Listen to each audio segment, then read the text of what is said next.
Kumpul-kumpul kebaikan. Ya Allah, kumpul rahmat, Allah turun rahmat, Allah turun berkah ke sini. Amin.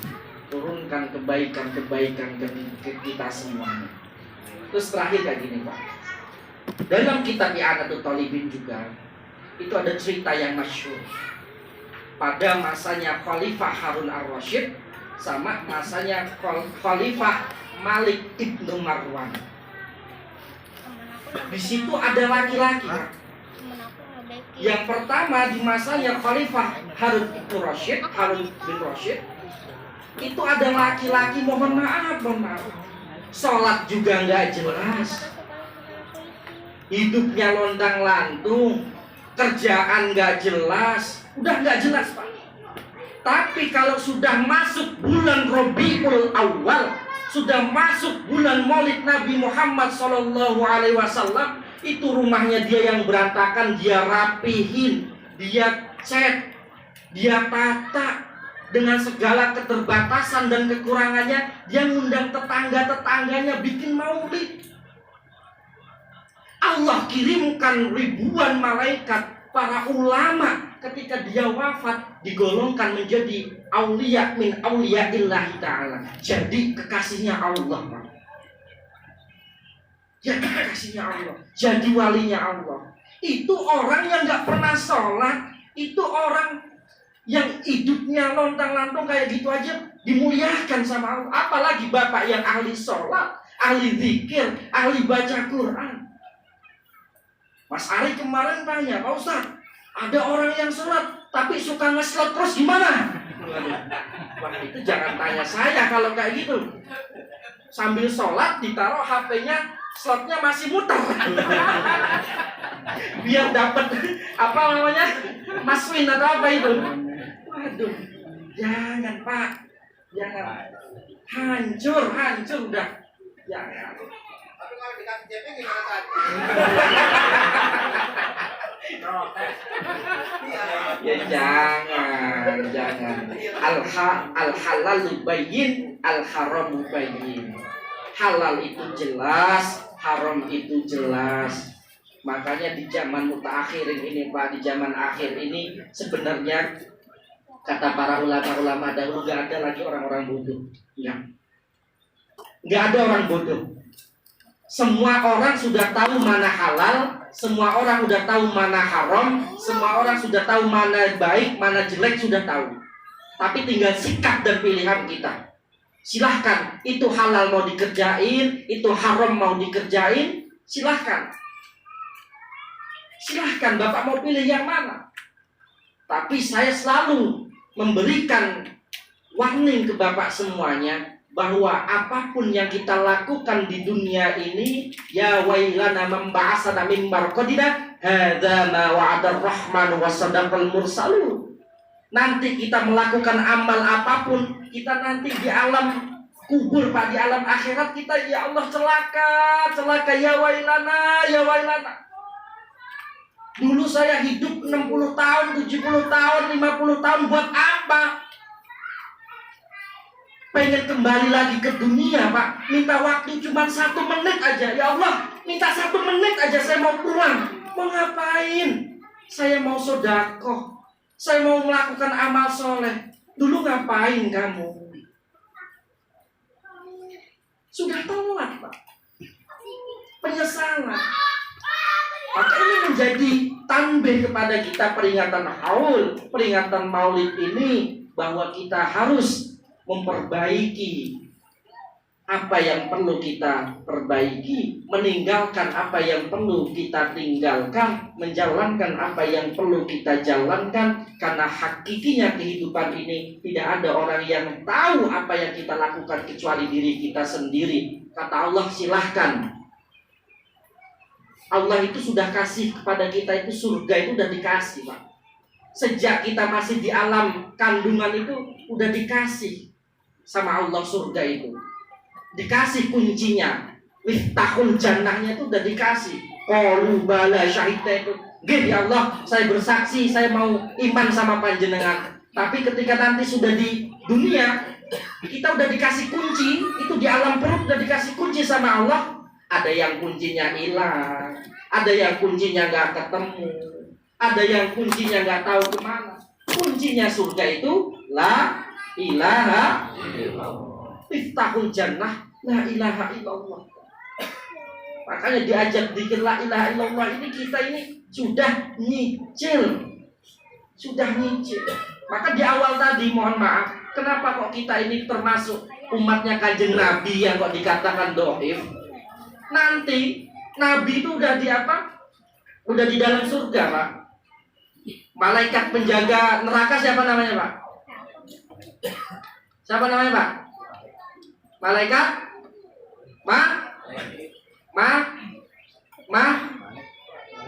Matamu. Malik dari kali umum rata sama disebut. Malaikat Malik. Dalam kitab apa namanya Usmuriyah itu saya kemarin ngaji itu sama jamaah ya Allah. Itu ada orang hafal Quran, ada orang berangkat haji, ada orang sholat, ada orang tahajud, orang ahli sodakoh. Ditanya sama malaikat Malik, man anta? Kamu itu dari golongan mana? Nggak jawab, diam aja kita. Man anta? Katanya, itu orang-orang yang ditanya tadi, jangan tanya kita malaikat. Kita mau jawab malu. Udah jawab aja siapa? Kita ini sebagian dari umatnya Nabi yang celaka. Padahal dulu kita sholat, padahal dulu kita zakat, padahal dulu kita puasa, padahal dulu kita melakukan kebaikan-kebaikan. Lah, terus apa yang membuat sampean ini kok masih masuk neraka? Apa? Mereka nggak berani jawab. Didedes sama malaikat Malik. Terus apa? Kata malaikat Malik, kita masuk ke neraka ini bukan sebab karena amal-amal yang sudah kita lakukan ini. Sebab apa?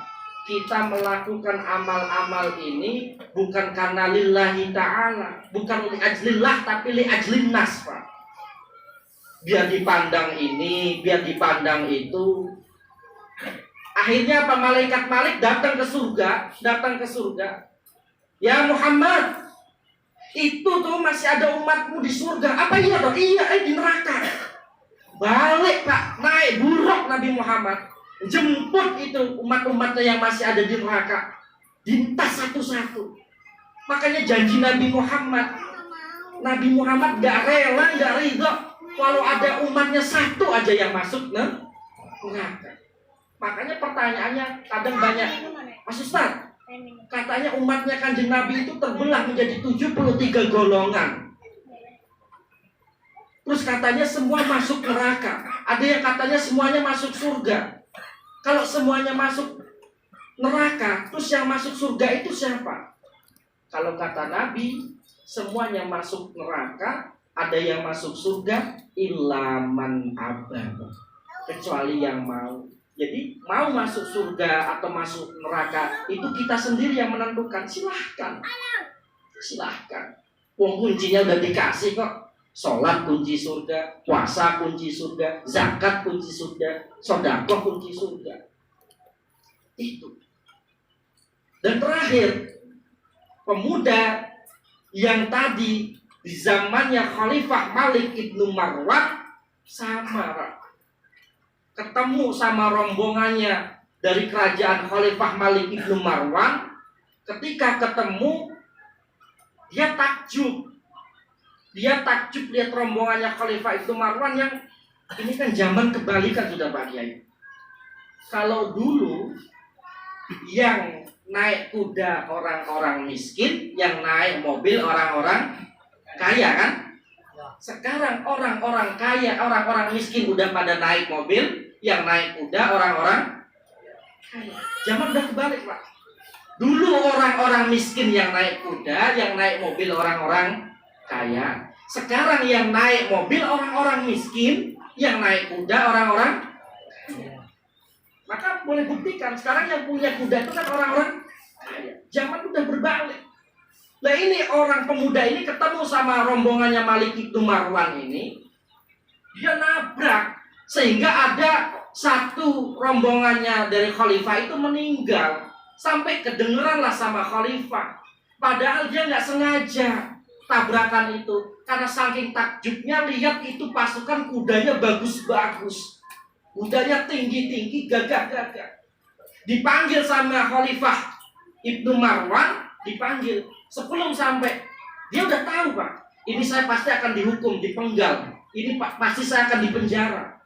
Tapi dia bilang, ya Allah, kalau saya sampai selamat dari hukuman Khalifah Malik Ibnu Marwan, demi Allah, demi zatmu, demi ruhku yang ada di genggamanmu ya Allah, maka aku akan mengadakan acara maulid Nabi yang besar. Aku akan mengadakan acara maulid Nabi yang meriah. Yang tadinya Khalifah Malik Ibnu Marwan itu udah mau hukum dia Pak. Sampai di depannya Khalifah Malik Ibnu Marwan, anak muda tadi gak jadi dihukum, gak jadi gak jadi dipenggal, malah dikasih duit sama Khalifah Malik Ibnu Marwan itu 1000 dinar Pak. Itu berkahnya Kanjeng Nabi, berkahnya sholawat. Maka Bapak berangkat kerja sambil di motor baca Allahumma sholli ala sayyidina Muhammad, Allahumma sholli ala sayyidina Muhammad. Bapak baca sallallahu ala Muhammad, sallallahu ala Muhammad. Kalau kata Al-Habib Segaf Allah yarham barum, yang namanya sholawat itu kasajaratun nuqud. Itu pohon emas Pak. Orang pengen duitnya nggak habis-habis, pengen rezekinya nggak putus-putus, tiap hari baca Allahumma sholli ala sayyidina Muhammad, Allahumma sholli ala sayyidina Muhammad. Gak usah dihitung, sebanyak mungkin. Sampai Habib Segaf bilang kayak gini, ini kalau saya sampai ngijazain ini kok sampean kok nggak percaya, dan nanti sampean nggak buktikan bahwa baca sholawat sampean kok rezekinya kok sampai putus, datang ke makom saya, kencingi batu nisan saya. Habib Segaf baca Pak, sambil kerja basang batako, sambil jual keliling makanan tahu, sambil nyupir, sambil parkir, baca Allahumma sholli ala sayyidina Muhammad, Allahumma sholli ala sayyidina Muhammad. Sambil parkir Allahumma sholli ala sayyidina Muhammad. Bila lihat yang bening, yang cantik, alhamdulillahi rabbil alamin. Barang bagus gak dilihat sayang, bazir, dilihat dosa gitu Pak Ali ya.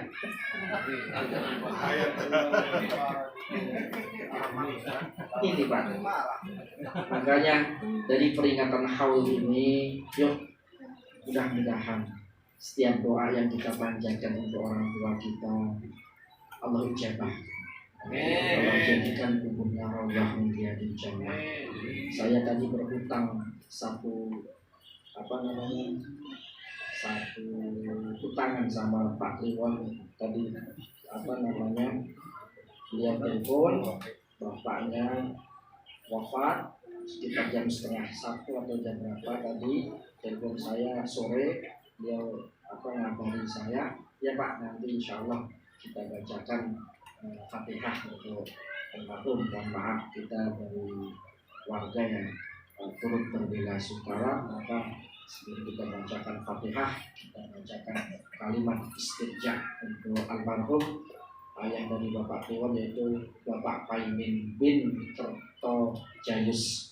Mari sama-sama kita baca kalimat istirja.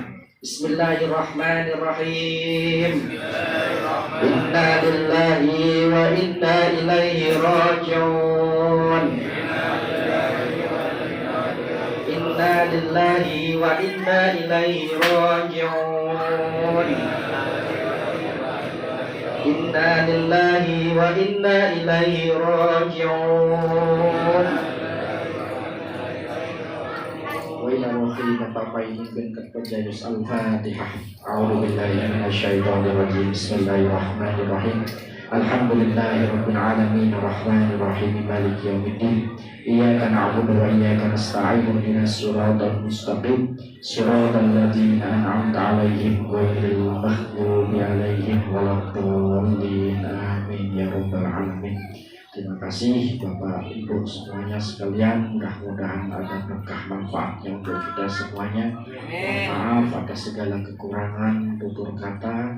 Kalau kata Mbah No, kalau bahasa Jawanya Yuwun agunipun pangapunten kami pangat sami bu pilih kathah tinta tintunipun anggenipun kula matur dhateng panjenengan. Ngapunten wonten manah panjenengan atur kalepan kula mugi-mugi wonten pangestunipun dhateng panjenengan. Saking kawula ngalap cekap semanten billahi taufik wal hidayah wa ridho wal inayah. Ihdinas siratal mustaqim wal muwaffiq ila aqwamit thoriq. Assalamualaikum warahmatullahi wabarakatuh.